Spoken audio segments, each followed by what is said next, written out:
नमस्कार, welcome to exam सार। आज है 22 जून 2022 और 22 जून 2022 की जितनी भी डेली इंपॉर्टेंट न्यूज़ है उन सबको कवर करेंगे एमसीक्यू के रूप में। अगर आप हमारे चैनल पर नए हैं तो चैनल को सब्सक्राइब करें, बेल आइकन को ज़रूर दबाएं क्योंकि हम जब भी कोई नया वीडियो अपलोड करते हैं उसका नोटिफिकेशन आप तक पहुँच जाए। वीडियो को लाइक करें, अपने फ्रेंड्स के साथ शेयर करें। चलिए शुरुआत करते हैं आज के डेली करंट अफेयर्स की क्वेश्चन नंबर 1 के साथ। और क्वेश्चन नंबर 1 है, हाल ही में किस मंत्रालय को इंफॉर्मेशन कम्युनिकेशन टेक्नोलॉजी यूज करने के लिए यानी आईसीटी यूज करने के लिए यूनेस्को अवार्ड से नवाजा गया है? ऑप्शन 1 है गृह मंत्रालय, ऑप्शन 2 है शिक्षा मंत्रालय, ऑप्शन 3 है विदेश मंत्रालय, ऑप्शन 4 है रक्षा मंत्रालय। तो इंफॉर्मेशन कम्युनिकेशन टेक्नोलॉजी अवार्ड जो यूनेस्को का है ये दिया गया है शिक्षा मंत्रालय को यानी ministry of education. Option number 2 इसका करेक्ट आंसर होगा। चलिए थोड़ी सी और इन्फॉर्मेशन देखते हैं। तो शिक्षा मंत्रालय के अंतर्गत CIET the central institute of education technology जो कि NCERT का ही सब यूनिट है यानी पार्ट है NCERT का ही CIET, इसको दिया गया है। और ये कौन से मंत्रालय के अंतर्गत आता है? ये आता है जी शिक्षा मंत्रालय के अंतर्गत। एक पहल थी ई विद्या, जो कोविड के समय पे जो बच्चों को टीवी के ज़रिए चैनल्स के ज़रिए एजुकेशन का एक्सेस देने के लिए शुरुआत की गई थी। तो इसके लिए यूनेस्को अवार्ड जीता है और इस अवार्ड का नाम है किंग हमाद बिन ईसा अल खालिफ। ये अवार्ड का ही नाम है और ये यूनेस्को का अवार्ड है, शिक्षा मंत्रालय को दिया गया है। चलिए नेक्स्ट क्वेश्चन के लिए बढ़ते हैं। क्वेश्चन नंबर 2, आगामी राष्ट्रमंडल खेलों में भारतीय एथलीट प्रतिनिधिमंडल का नेतृत्व कौन करेगा? ऑप्शन 1 है नीरज चोपड़ा, ऑप्शन 2 है हिमा दास, ऑप्शन 3 साक्षी मलिक, ऑप्शन 4 बजरंग पुनिया।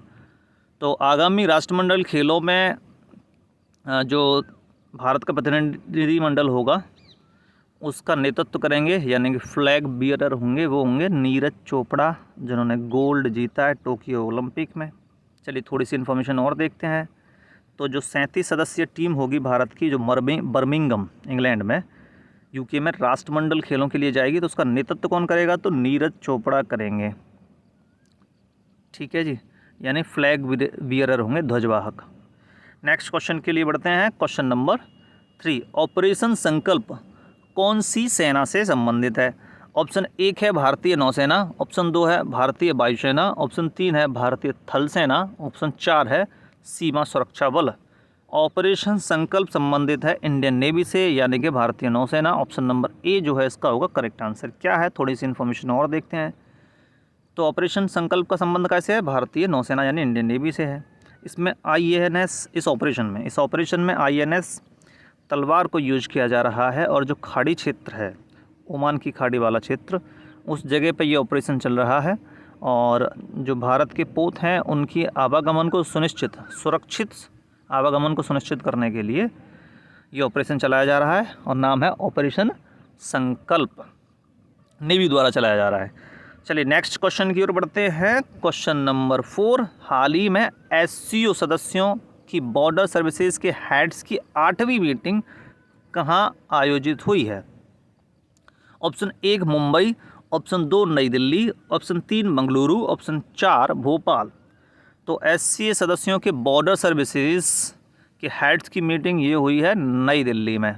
चलिए थोड़ी सी और इन्फॉर्मेशन देखते हैं।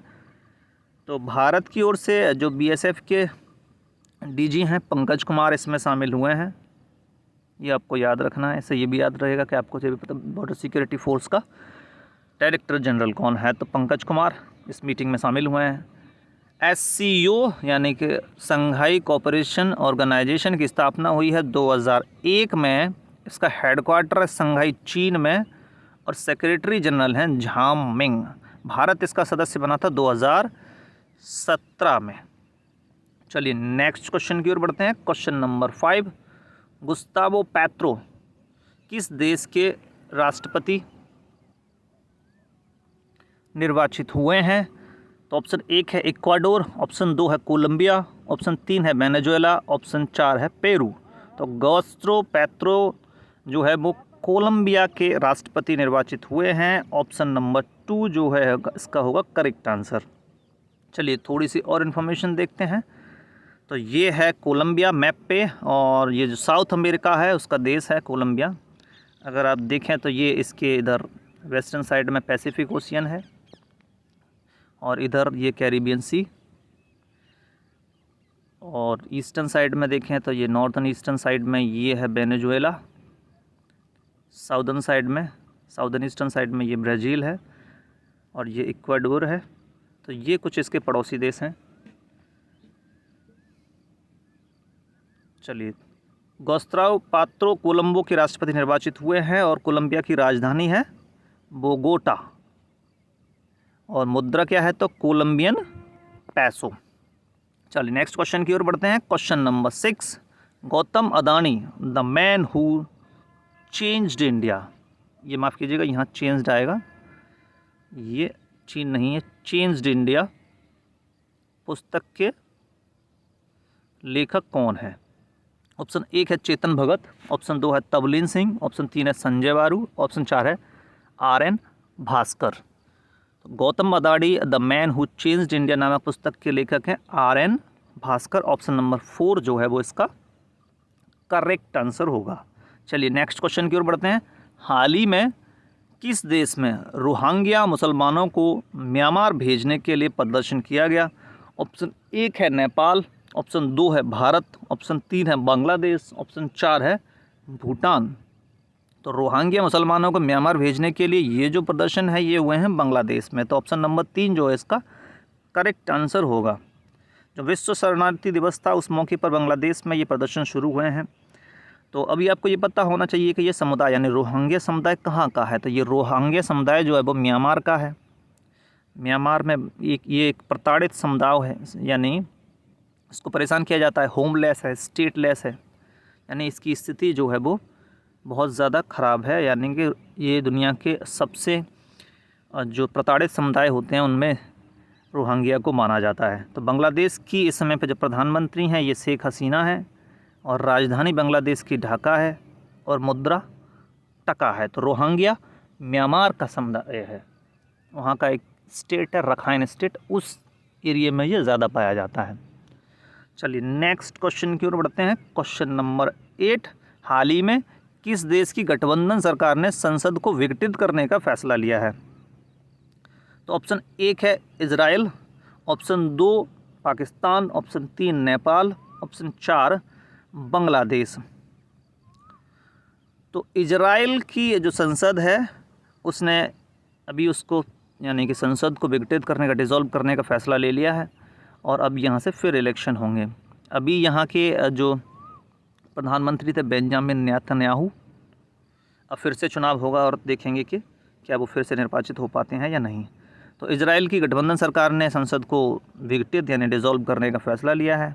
इजराइल की राजधानी कहाँ है जी? तो यरूशलेम में है इजराइल की राजधानी, और मुद्रा क्या है? शकल।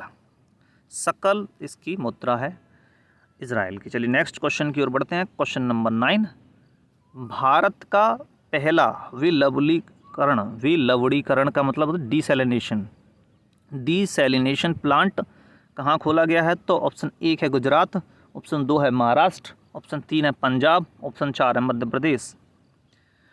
तो ये खोला गया है भरूच गुजरात में डिसैलिनेशन प्लांट। चलिए इसके बारे में थोड़ी सी और इन्फॉर्मेशन देखते हैं। तो गुजरात के दहेज भरूच ज़िले में ये खोला गया है भारत का पहला डिसैलिनेशन प्लांट, और जो एक दिन में 100 मिलियन लीटर यानी ML मिलियन लीटर जो पानी जो एक दिन में विलवणीकरण डिसैलिनेट करेगा, और इस पानी का जो यूज है जो वहाँ के इंडस्ट्री एरिया है उसको ये पानी उपलब्ध होगा। डिसैलिनेशन का मतलब ये है कि जब खारे पानी को साफ़ किया जाता है उसमें से लवणों को निकाल दिया जाता है यानी साल्ट्स को, तो उसको बोलते हैं विलवणीकरण या फिर डिसैलिनेशन। चलिए नेक्स्ट क्वेश्चन की ओर बढ़ते हैं। ये है आज का आखिरी सवाल। वैश्विक शांति सूचकांक ग्लोबल पीस इंडेक्स 2022 में भारत कौन से पायदान पर है? Option 1 130, option 2 135, option 3 142, option 4 140। तो भारत जो है वो 135 पे पायदान पर है। ऑप्शन नंबर 2 जो है इसका करेक्ट होगा।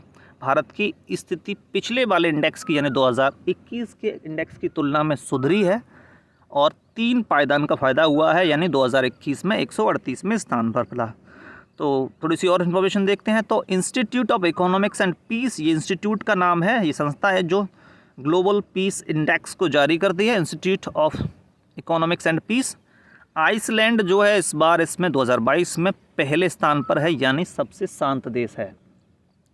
अंतिम स्थान पर कौन है? तो अफ़गानिस्तान है। तालिबान ने यहाँ पे अशांति फैला रखी है।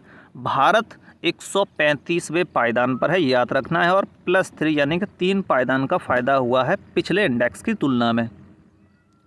अब इसको याद कैसे रखेंगे? तो याद आप ऐसे रख सकते हैं, आइस का मतलब ठंडा, ठंडा मतलब शांत, और सबसे ज़्यादा शांत इस समय पे अगर कोई देश है 2022 में तो वो है आइसलैंड। अंतिम अफ़गानिस्तान पे आप उसका अंदाज़ा लगा ही सकते हैं कि कितनी अशांति यहाँ पे फैली हुई है। भारत की स्थिति है 135वें पायदान पर, जो पिछली बार से ज़्यादा शांत हुआ है, यानी 3 पायदान का फ़ायदा हुआ है। आज के इस वीडियो में इतना ही। वीडियो अच्छा लगा हो तो वीडियो को लाइक करें, चैनल को सब्सक्राइब करें। अगर आप इन क्वेश्चंस का और नोट्स का PDF भी चाहते हैं तो आप हमारे टेलीग्राम चैनल एग्जामसार से जुड़ सकते हैं। इसका लिंक आपको वीडियो के डिस्क्रिप्शन में मिल जाएगा। Thank you.